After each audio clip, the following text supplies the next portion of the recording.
This is Rob Tubble for Boxing Social in association with Pursue Fitness. I'm here with Chris Billam-Smith following his narrow split decision loss to Richard Riakporhe. Chris, first and foremost, how are you? Yeah, I'm good, mate. I'm good. Disappointed. Believe I won the fight. That 97-92 scorecard is.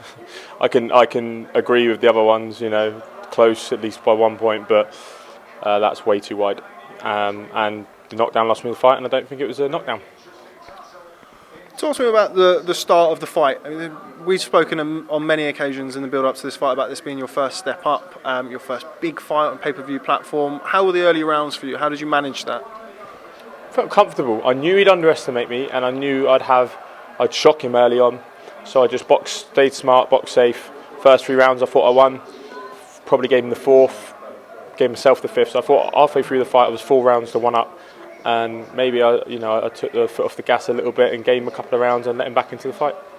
How was his punching power? We spoke about this beforehand. You said that he was one of the more dangerous punchers in the division. What was his power like? He's heavy-handed, of course, but I never felt out of sorts in there. I've been it cleaner and harder.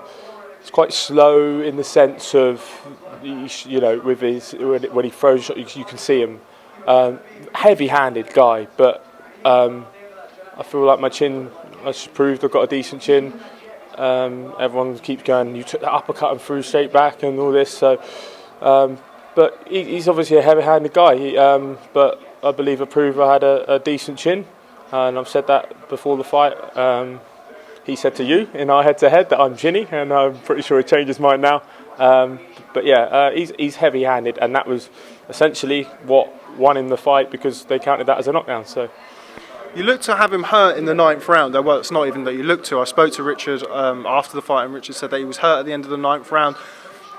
Were you aware of that? If you were aware of that, do you think you could have done more to potentially get the stoppage in the final round?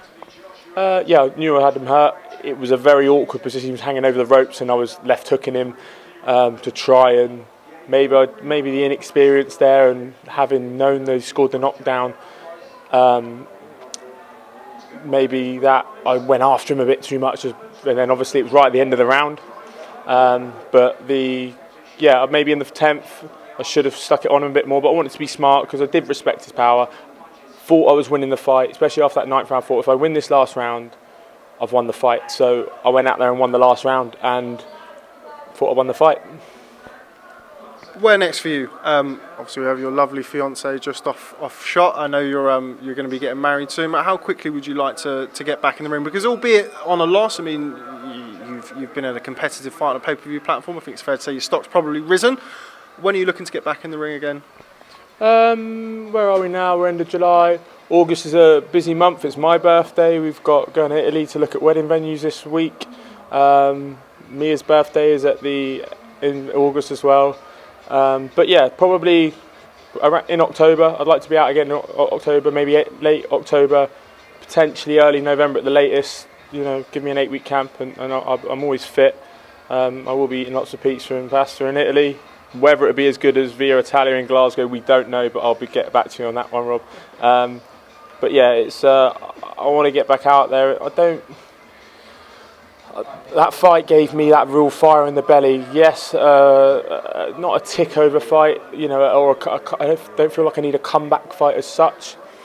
I'd love the rematch, but I don't believe Richard's going to give me that. Obviously, he said he underestimated me. He's not going to give me a rematch because he was unsure that he won that fight. And when you beat someone like me, you don't want that rematch. You don't need that 10 rounds again or less. Do you know what I mean? Like, you don't need that hard work again. He'll use that as a way not to have a rematch, which is fair enough. And to be fair, I'd probably be the same the other way around. So, or if I was in his shoes. So maybe we can do that again down the line. Eddie said that. But yeah, it's. I'd like to be out again, like I said, at end of October, November, in a decent enough fight. Do you know what I mean? Well, I was actually in Richard's dressing room afterwards. He said that he does feel that you will eventually fight again somewhere down the line. When that is, who knows? It's boxing.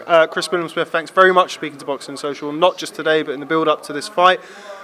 Again, congratulations on your performance. Admittedly, didn't go out the way that you would have hoped it to, but I think you did yourself proud, so congratulations. Thanks very much, Rob. Appreciate your time. Thank you.